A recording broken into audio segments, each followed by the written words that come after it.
Salut les CAP conducteurs et maintenance. Aujourd'hui, dans cette nouvelle capsule de prévention santé-environnement, nous allons aborder les ressources en énergie. Nous verrons les énergies fossiles, les énergies renouvelables, l'impact sur l'environnement, l'impact sur la santé et les mesures d'économie d'énergie. Les énergies fossiles. Les énergies fossiles, ce sont les énergies non renouvelables, telles que le pétrole, l'uranium, le charbon et le gaz naturel. Ces éléments sont en quantité limitée sur la Terre, extraits du sous-sol. Ces énergies sont polluantes. Le pétrole est noir et liquide. Il est transformé en carburant. On s'en sert également pour la fabrication du plastique et pour le fonctionnement des centrales électriques. L'uranium est un métal radioactif, combustible. Il est utilisé dans les centrales nucléaires. Le charbon est une roche noire. Lorsqu'il est brûlé, il est source de chaleur. Il permet le fonctionnement des centrales électriques. Le gaz naturel est un combustible utilisé dans les centrales électriques. Il sert au chauffage et aux appareils de cuisson. Les énergies renouvelables. Les énergies renouvelables, ce sont l'eau, le vent, le soleil, le sous-sol et la biomasse. Ce sont des éléments naturels présents sur la Terre, non épuisables et qui polluent peu.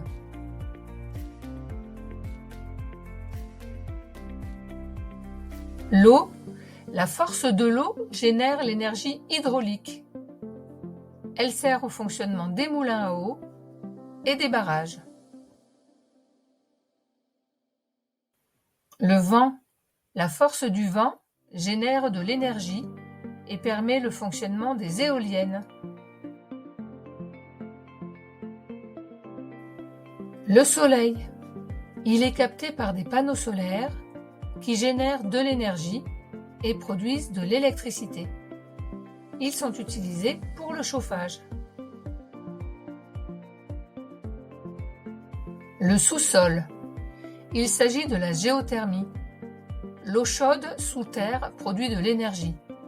On la retrouve dans les centrales géothermiques.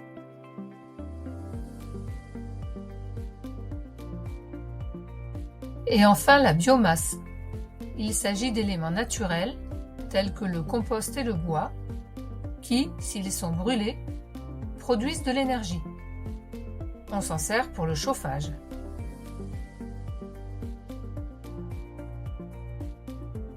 L'impact sur l'environnement. L'effet de serre, indispensable pour notre planète, est perturbé par l'utilisation des énergies non renouvelables, à cause des émissions de gaz à effet de serre, qui se font en nombre. La conséquence, c'est le réchauffement climatique. Qu'est-ce que l'effet de serre ? Une partie des rayons du Soleil traverse l'atmosphère pour réchauffer la Terre.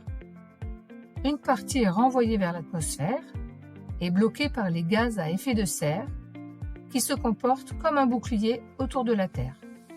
La chaleur est ainsi conservée. C'est ce qu'on appelle l'effet de serre naturel. La vie peut ainsi se développer sur Terre.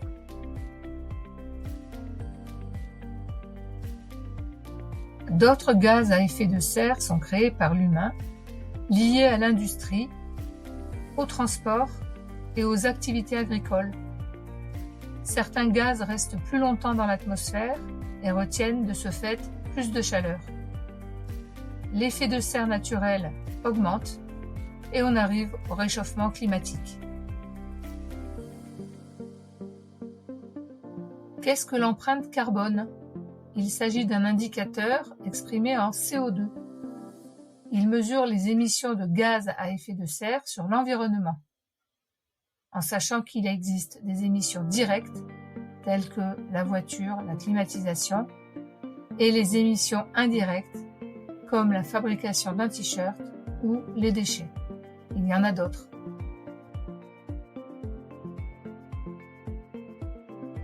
Les conséquences sur l'environnement seront dramatiques. On en voit déjà certaines, telles que les catastrophes naturelles qui sont en augmentation, inondations, ouragans, incendies, pénurie d'eau, pollution de l'air. Mais on peut également parler de la montée des eaux, de la perte des récoltes, de la pauvreté et de la disparition des espèces. L'impact sur la santé. L'impact sur la santé est fort. Il est lié à la pollution de l'air et il se traduit par de l'asthme, des bronchiolites, de la toux, des troubles cardiaques, des AVC, des maux de tête ou des troubles de la fertilité.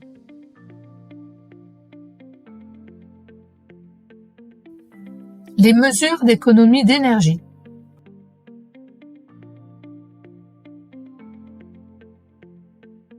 Il existe des mesures individuelles d'économie d'énergie, telles que choisir des appareils de classe A à A++, éteindre la veille des appareils, régler la température sur 19 degrés, utiliser le vélo pour des trajets courts, ou encore privilégier le covoiturage et les transports collectifs.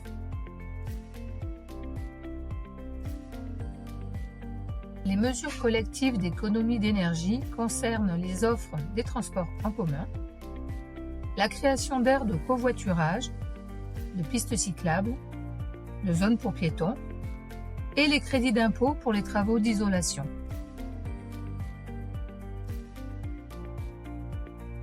Merci de m'avoir écouté. Si vous avez aimé ma vidéo, je vous remercie de la liker, de partager, encore mieux de vous abonner à la chaîne Fab Malasta. Merci, à très vite.